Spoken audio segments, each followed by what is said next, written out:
Hello बच्चों, let us discuss the Gauss theorem.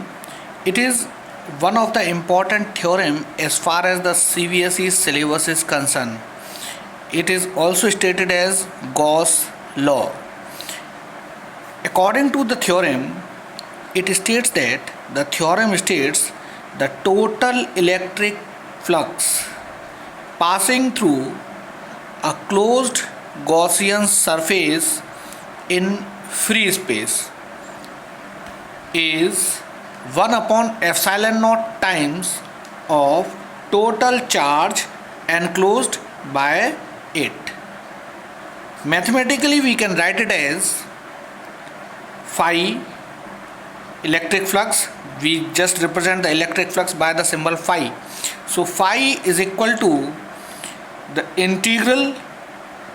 This circle represent closed surface integral, so we can just state it as mathematically the closed surface integral of electric field is equal to q inside over epsilon naught.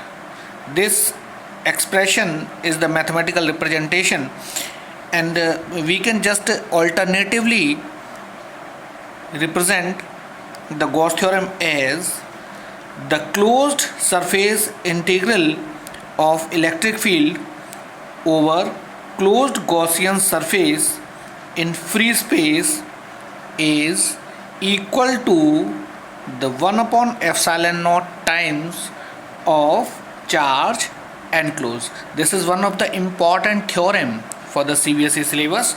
Let's do its proof. Let's see. To prove the Gauss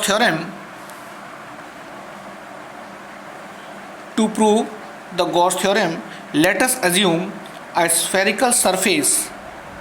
Let us assume a spherical surface with a charge q inside it at its center. A spherical surface with a charge q inside it at its center. At any point on the surface,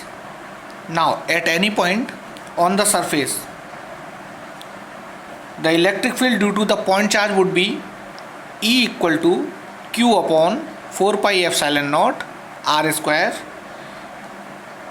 Since we have assumed the charge to be positive, so electric field would be radially outward at the point of observation that we have already mentioned.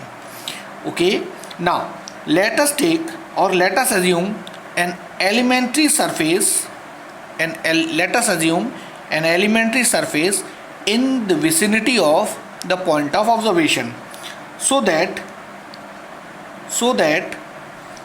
the electric flux through this elementary surface would be d phi equal to E vector dot ds vector. E, the electric field at the point of observation, and ds, the elementary area vector. Okay, now we shall extend it for the whole surface. So the total electric flux through the whole surface would be, we shall just do its closed integral, that will represent E ds phi total equal to closed surface integral E ds. Extend the value of E ds. We are placing the value of E as we have evaluated above.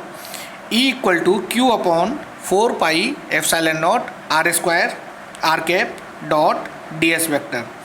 So there is a dot product of R cap and ds vector. So if we elaborate it, we can get Q upon 4 pi epsilon naught R square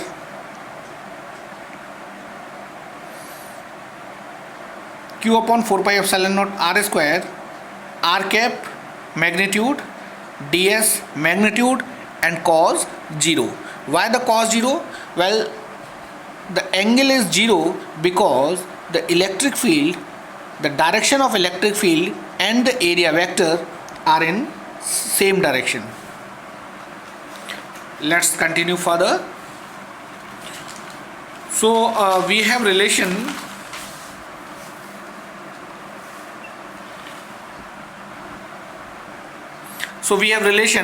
phi total equal to q upon 4 pi epsilon naught r square ds and the closed integral.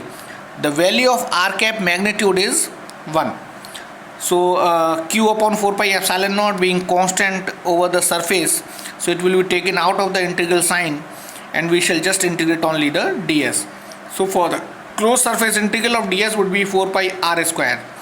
We can just cancel 4 pi r square and 4 pi r square and we get the final result phi total equal to q over epsilon naught, that is q inside over epsilon naught. I hope you have understood what is Gauss theorem and how you can prove it. Okay.